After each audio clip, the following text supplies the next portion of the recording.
Hamas targeted innocent civilians in the most callous and inhumane manner, and their actions have been rightly condemned by right-thinking people across the world. But we should also be very clear. Israel has breached international law, not just on every day since October the 7th, but virtually every single day for decades.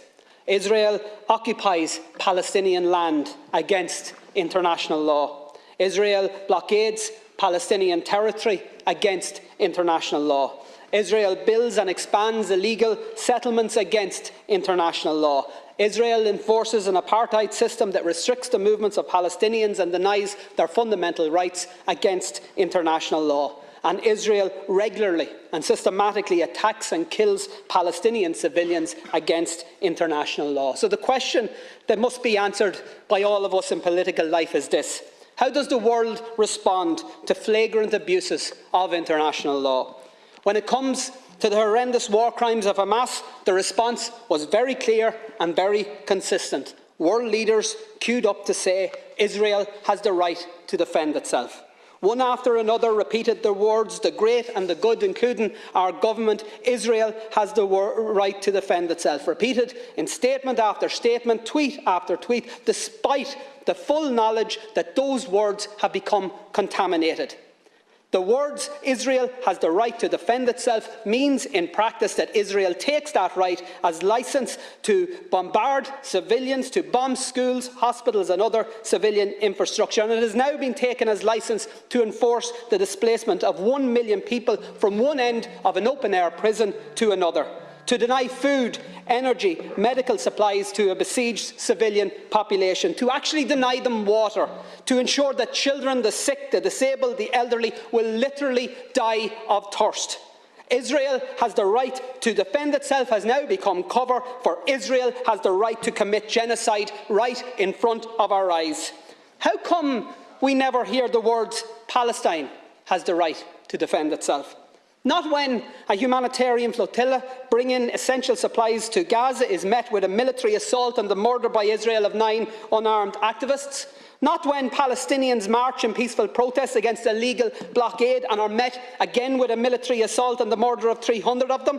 Not after the countless bombings of Gaza by Israeli forces. Not even when Israel targeted and murdered 4 little Palestinian boys playing football on a beach. And not when Palestinians were dragged from their homes and forced to watch as those homes were destroyed to allow for new illegal Israeli settlements on lands that are clearly defined in international law as part of Palestine. And not after the countless offensive attacks by Israel against the people of Gaza or the West Bank have we or heard anybody in this House or any Western leader utter the words "Palestine has the right to defend itself." And why not? And by the way, I'm not asking you to say those words, and in fact it's just as well you don't, because we all know that the people of Palestine can't defend themselves. Not against one of the most powerful military forces in the world that is backed up by even more powerful military forces. The truth is that the people of Palestine, just like the innocent people of Israel, don't need the international community to tell them that their leaders have the right to inflict more bombings, more pain, more suffering. They need the international community to say stop, to say release the hostages, to say stop the bombings, the siege, the slaughter. They need the international community to tell Israel to stop the blockade, stop the apartheid, stop the annexation, to stop the genocide. And they need countries, Taoiseach, to lead the way. And Ireland should be one of those countries that leads the way. We know colonialism, we know oppression, we know conflict, but we also know conflict resolution. We know peace building, we know nation building.